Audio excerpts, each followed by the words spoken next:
Can you tell us a little bit about yourself? Sure. So my name is Shakina. I am 43 years old. Hello, everyone. Hello, my name is Shakina. I am the executive and founder of She Is You. But I'm a serial entrepreneur. I own like four for-profits and one nonprofit. I've been an entrepreneur all my life, really. Well, that's because the world didn't really leave me no choice, but I'm grateful because God chose me for entrepreneurship. Um, what else? I am the youngest of my mother and father's children. So I have an older sister, a sister who's 2 years older than me, and I have two half brothers and one half sister by my father, on my father's side. I am a Philadelphia native. Um, I am the founder and executive director of a nonprofit by the name of She Is You, which was founded in 2020. I'm single. I've been single for some time. I've dated, but I've been single for about like 13 years. I would say since I've been out of my abusive relationship. Um, I have two degrees. I have an associate's degree. I have a bachelor's degree in professional liberal studies from St. Joseph University. Um, what else? I am an evangelist, a minister. I am, what else I could say? I'm a philanthropist. I am a philanthropist and I'm a small business consultant. I like to consult other entrepreneurs and small business owners. I help them start their businesses and file their paperwork and stuff like that. Um, and that's, that's pretty much it. When I say domestic violence, what is the first thing that comes to mind? The first thing that comes to mind is physical altercation. It's physical, just fighting. That's the first thing that comes to mind when I hear the word domestic violence. Are you comfortable sharing when you first encountered your experience with domestic violence? Yes, I was, I think 12 or 13. Um, it was my first relationship, my first boyfriend, all of that. When I decided to really engage and involve myself with boys and stuff. So I was about 12 or 13, and um, he was like 3 years older than me, 3 or 4 years older than me. Okay, when did you first notice that something wasn't right? When I first noticed something wasn't right was I was in my teens. I think I'm not sure if it was before I had my daughter or after I had my daughter, but I was pregnant at 15 and I had her at 16. And then I was pregnant a time before that at 14. And I got a termination because I was really young, you know. But I think it was like, I'm not sure if it was before I had my daughter or after, but I have like a bruise on the side of my face that I've had since I was a kid. I think since I was about 11 years old. And I was very like self-conscious about this bruise. And, and he knew that, and I always would try to do things to try to lighten it up, cover it up and stuff like that. And it would just always like show, like depending on like the sunlight, just different stuff. And I remember one time he took his fist and he kind of like held me down. I don't know if I was laying on the bed. He held me down on the bed or something, and he took his fist and he rubbed his fist into the side of my face where the bruise was to try to like make it more prevalent or whatever, to make it more obvious. And it was on the side, the bruise is actually on the side of my temple. So that was like one instance. And another time was, he always just felt like, he didn't like when I gave other people my attention. And he always felt like I put other people before him. I put my friends before him. And, you know, it was just always about who I was giving my attention to and how I was, you know, not, how I was picking them over him. And I had like this little this little caddy thing. It was like a little white crate, and you kind of store like little knickknacks in it, and it had like a little handle. It was small, and it sat on my dresser in my room. And I was, you know, living with my mom or whatever, teen mom, and he was just feeling like some type of way about, I was defending my friends like about something that he said that they did or whatever. And he picked this little crate up and like threw it at my head. And when it hit my head, it kind of like gave me like a gash. And like, you know, I guess because like I'm fair skinned, so any bruise I get, it just stay there and it just, you know. But he threw the crate at my head, and it was just like, you know, because he was feeling some type of way about me defending my friends, or he felt like I was, you know, showing more care for my friends than him. And that's, yeah, those were one of the many instances that really made me realize that it was a problem. Yeah. Were there times that you questioned what you was experiencing? Was that domestic violence? Did you ever question that? Did I ever question what you was experiencing? Was it domestic violence? No. Not at all, because I thought it was normal. You know what I mean? I thought that was something that, you know, couples go through, and that it was a phase, and that it was something that, you know, we eventually was going to get over. I guess once like I don't know, once he really established like his full like control or dominance, and I guess when I really submitted that this is my man, like I have to listen to him and I got to do what he tell me to do. And, you know, so I figured like once it got to that point or something like that, that it would probably stop, I think. But I never, you know, questioned it. Like, you know, all of my friends experienced it. You know, I had a aunt, you know, who was no longer here, but she, you know, she experienced it. And I never seen my mother experience physical abuse. But she experienced other emotional and psychological, I would believe. Like, you know, I never seen my father hit my mother. Let me say that. But I did see her get abused like later on in my young adulthood. But yeah, like it was normal to me. You know, it was something that couples go through. What resources or support system helped you get out of that situation? I'm sorry. That's a joke. I mean, not a joke, but you know, I don't know. I've always thought about like domestic violence resources as a resource for white women. Yeah, or women who were married. Like I never thought of it. I never thought that it was a resource for someone like me.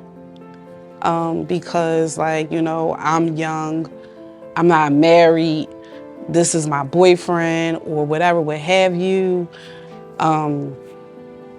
Yeah, you know, but that was just the first abusive relationship that I was in.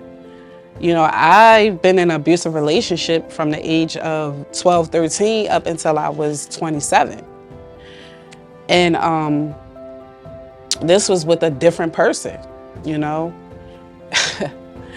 And I made it out of that with my life. And I'm like, with my life, my mind, you know, I had a nervous breakdown. I made it out of that relationship alive. And the one thing that the it moment for me in that last abusive relationship was when he decided to pick up a computer desk chair, and he decided to pick it up and just slam it on me, like while I was like laying in the bed. And at that moment, God began to speak to me. He already been speaking to me, but this time he said, you know, okay, you know, this is what I had to bring it to. So now that I brought you here, what do you want to do? You know, like, how are you going to respond to this? You know, because I'm allowing you to live. I'm allowing you to get up and walk. Your neck is not broke, your back's not broke, your legs working, your arms working. Woo! So what do you want to do? And I said to God, I said, God, I'm ready. You can take it. I don't want to hurt no more. I don't want to be in no more pain. It was that moment where I really was able to feel the hate and the opposite of what I thought was love. I felt every ounce of rage, anger, like disdain. Like, you don't like me. You don't even respect me. You don't even respect me. And all the other times I thought it was love. All the other times I'm getting punched or whatever, choked, whatever. I'm feeling like it's love, it's attention, it's affection, it's him expressing his emotion and his love for me. But at that moment when that chair hit me and it was all in slow motion. So it was like a movie. And I remember saying in my head, like, don't do it. Like, don't do it. And that chair came crashing down. And boy, that was it for me. I said, God, you're right. I was able to feel what I needed to feel all along. This person does not like you. They don't love you. They do not respect you. What are you doing? How are you allowing someone to do this to you, girl? What? Not your fly cute self. Shakina. And many times after that, I looked myself in the mirror and I said, girl, I will never let anyone hurt you again. Girl, you are beautiful. Girl, what is wrong with you? What, like, you know, and I had to really like examine myself. I had to really like do some self-reflection, because thank God, you know, when he did pull out guns and stuff like that, like a bullet, the gun didn't go off and all of that stuff. And, you know, thank God when, you know, he did choke me and, I was able to regain my breath.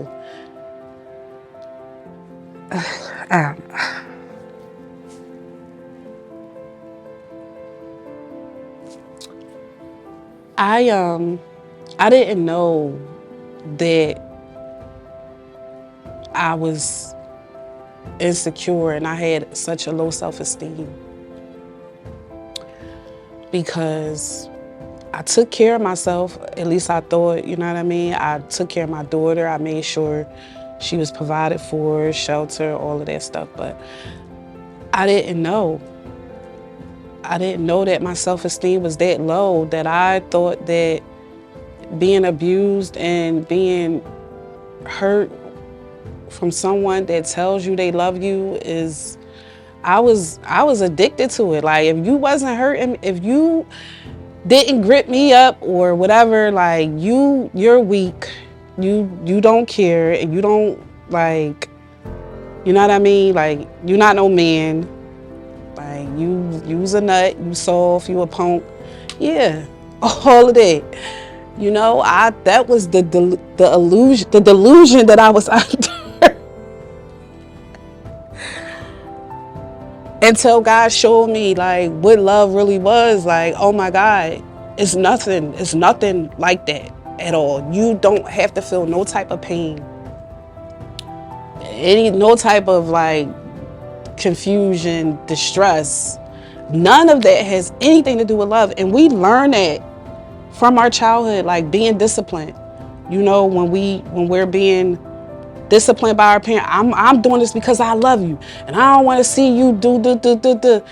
And we're conditioned to think that when somebody is physically hitting us, we're being shown some type of love, you know, and we think we're supposed to bring ourselves down. Like, I felt like the lower I allowed myself to go, the higher he could be. Like, okay, come on, let me lay down, and you step up on me so you could feel stronger. I'm sorry for making you feel like I'm not listening to you or I'm not respecting you. Come on, like, stomp on me. You know, like, that make you feel better?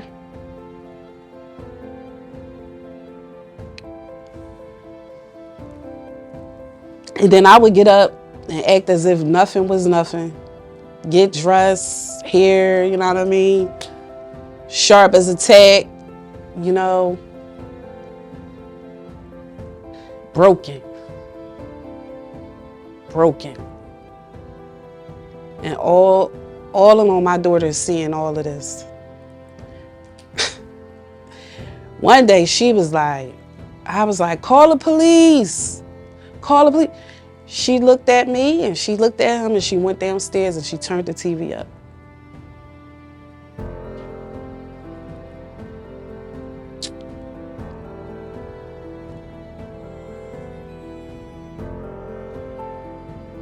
She didn't come to my rescue or try to defend me at all.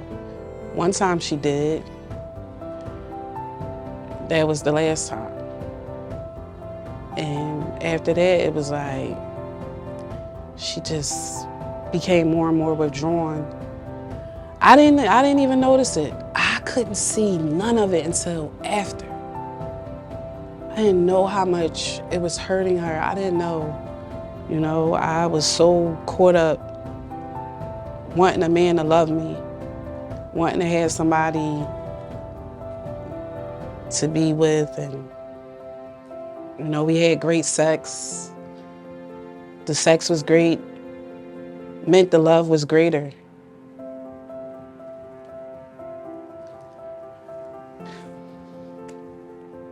I know we mentioned resources earlier. Jeez. If I was to ask you, what resources do you believe are missing that could really help domestic violence survivors? God was my resource. Hearing his voice and him touching me and him laying his hand on my life, that was my resource, because I was on my way to probably being like strung out on pills, because now I'm really starting to hate myself because I can't seem to get this person to love me. So let me abuse myself now. You know, let me, this to get them mad, this to get, you know, let me take a Xanax, let me take a perk, let me go out, have a drink or two. But God was my resource, if that answers your question. But what are some resources you think are missing? I'm sorry. Is there anything missing? Just having someone that you can identify with and someone who is like really publicly showing that, there is more, you can overcome this. There's not a lot of like mental health resources when it comes to domestic violence. I've read in an article that it's not considered a mental health issue.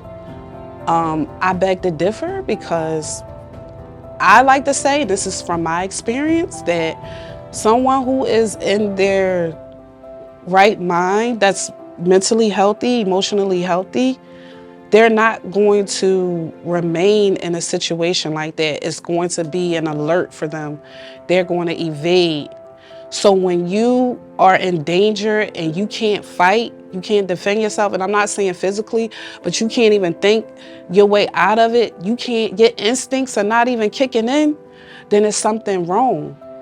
And I'll talk about that later in my book or whatever, how, the root of why I ended up in an abusive relationship, not once but twice.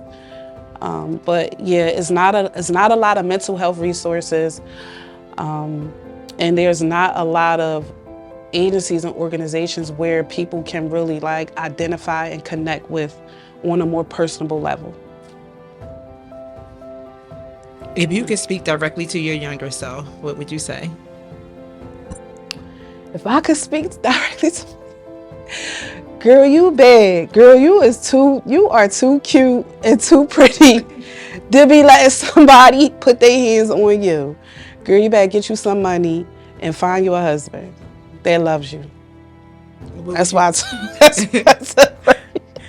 And what would you tell someone who's actually currently going through domestic violence? What would you say to them? I would tell them that there's more. There's more out there. The situation that you're in, the circumstance that you are in, it may seem really, really big, but once you get out of it, once you step out of it, like you'll see how something so small had so much control over your life. And it's not the end. It's not the end all be all. Be by yourself. Learn how to be alone. There's nothing wrong with being alone. Actually, I've done way more in my life alone. I've accomplished so many things alone. So that's what I would say. And love yourself. Love yourself, and love don't hurt. Don't be afraid to love yourself. But God is love. God is the greatest love of all. If you looking for somebody to love you, run to God. Run. Because that's the only love that is like pure. It's the most, oh God, it's the most powerful. Since you mentioned accomplishments, can you tell me some of your accomplishments since going from a survivor to a thriver? Well, I mean, She Is You, we just recently came up on our 5-year anniversary. So that was a huge accomplishment because, like, if you guys don't know, like, running and starting a nonprofit is so hard. It's just like starting a business. And I've invested, like, most of my personal finances. I've been able to serve like hundreds of families throughout the city of Philadelphia and Delaware County. I've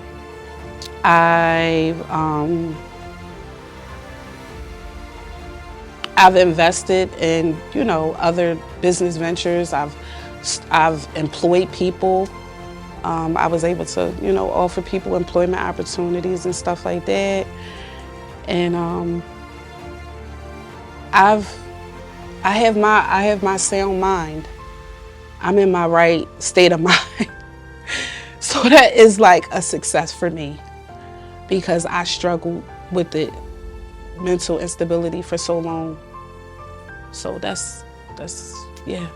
And do you believe there is life after domestic violence? Absolutely. It gets greater later. Like if you could just give yourself some time to just get away and just get into yourself. Like, there is so much more out there. Like, having a relationship, being in a relationship is not everything. There are so many other relationships that you can invest in besides an intimate one. You have business relationships, which you can get more. Like, I'm all about financial literacy and financial prosperity. So yeah, like, there's so much more, so much more.